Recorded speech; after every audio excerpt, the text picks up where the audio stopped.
Have you ever heard of a nation so powerful, it inspired the very foundation of the United States? A confederacy of 6 tribes, united by a message of peace that held sway over a vast territory for centuries. Today, we re-journeying into the heart of North America to uncover the hidden stories and enduring legacy of the Haudenosaunee, also known as the Iroquois Confederacy.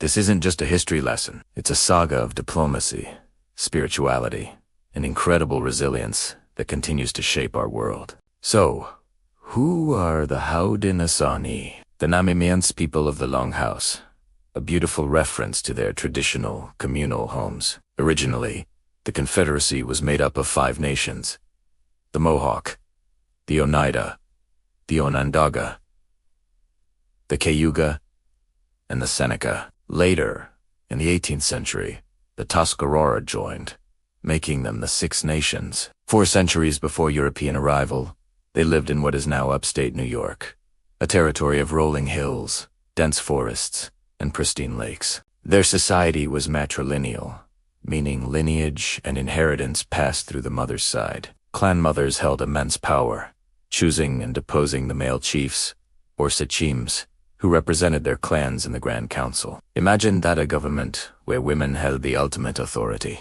It was a sophisticated political system built on consensus and mutual respect. But it wasn't always this way. Legend tells of a dark time when the 5 nations were locked in a brutal cycle of warfare and revenge. Blood feuds tore families and villages apart. Into this chaos stepped a figure of legend, the great peacemaker. He was a visionary who traveled from village to village, carrying a message of peace, power, and righteousness. He proposed a new way of life, one based on a unifying constitution known as the Great Law of Peace.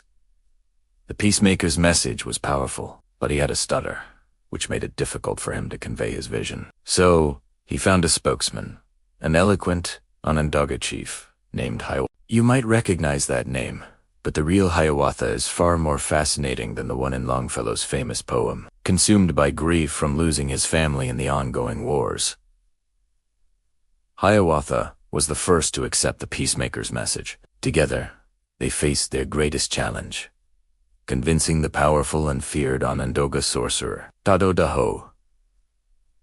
A man so twisted by hate, his hair was a tangle of living snakes. Through ceremonies and the combined strength of their message, they combed the snakes from Tadodaho's hair, transforming his mind and healing his spirit. With Tadodaho's conversion, the Onondaga joined the League, and the Iroquois Confederacy was born. This new confederacy was symbolized by the Great Tree of Peace, an enormous white pine. Its branches represented the protection and shelter of the Great Law, and its roots spread in the 4 cardinal directions, welcoming any other nation who wished to live in peace under its shade. Atop the tree sat an eagle, ever watchful for any threats to that peace. The 5 and later 6 nations were bound together, not as a single entity, but as an alliance. Each nation maintained its own leadership and customs, but came together to decide on matters that affected them all. Their Grand Council, held at the Central Fire in Onondaga territory, operated on principles of debate and unanimous consent.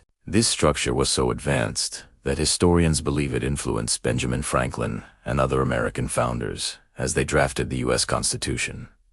The idea of separate states united under a central federal government. You can see the parallel to the 6 nations united under the Great Law. Spirituality was woven into every aspect of Haudenosaunee life. They believed in a great spirit, the Creator, and gave thanks for the world's abundance through a cycle of seasonal ceremonies. There was the Maple Festival, celebrating the first sap of spring, the Planting Festival, giving thanks for the seeds, and the Green Corn Ceremony, a major celebration of the first harvest. These weren't just parties. They were profound expressions of gratitude and a way to maintain balance with the natural world. Central to their crops were the 3 sisters: corn, beans, and squash. Planted together, they support each other's growth. The corn provides a stalk for the beans to climb.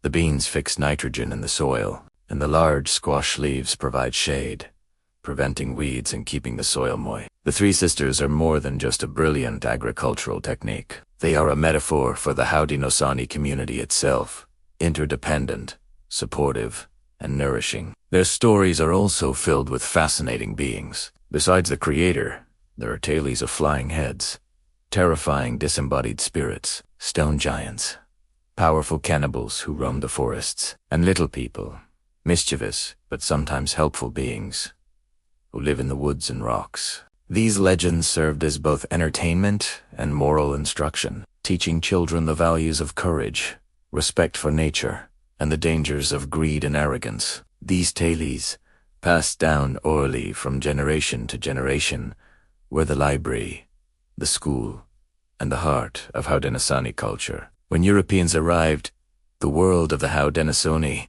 changed forever. Positioned between the French in the north and the British and Dutch in the south, the Confederacy became a pivotal political and military power. They were master strategists, often playing the European powers against each other to maintain their sovereignty and control the lucrative fur trade. This period, known as the Beaver Wars, saw the Confederacy expand its influence dramatically. However, the American Revolution proved to be a breaking point. The great law of peace was tested as never before. The Confederacy tried to remain neutral, but the pressure was too great. The Oneida and Tuscarora sided with the Americans, while the Mohawk, Seneca, Cayuga, and Onondaga allied with the British.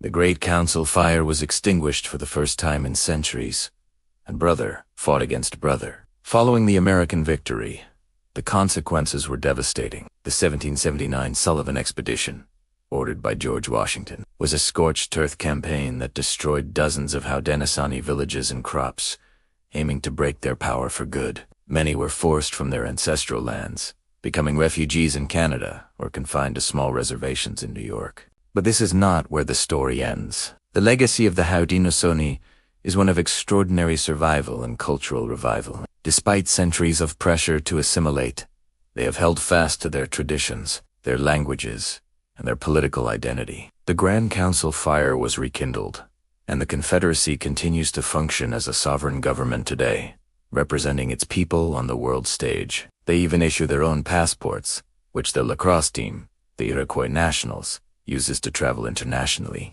That's right, lacrosse, a sport now played worldwide, was a gift from the Haudenosaunee. They call it the Creator's Game, originally played as a ceremonial alternative to war, to heal the people and please the Creator. When the Iroquois Nationals take the field, they are not just playing a sport. They are carrying on a sacred tradition. Today, the Haudenosaunee are leaders in environmental advocacy, drawing on their traditional values of stewardship and thinking 7 generations ahead. Their ancient wisdom about living in balance with the earth is more relevant now than ever before. From their influence on American democracy to the sport of lacrosse and their ongoing fight for sovereignty and environmental protection, the Haudenosaunee story is a living, breathing part of our shared history and our collective future. It is a powerful reminder that the oldest stories can hold the keys to navigating the challenges of the modern world.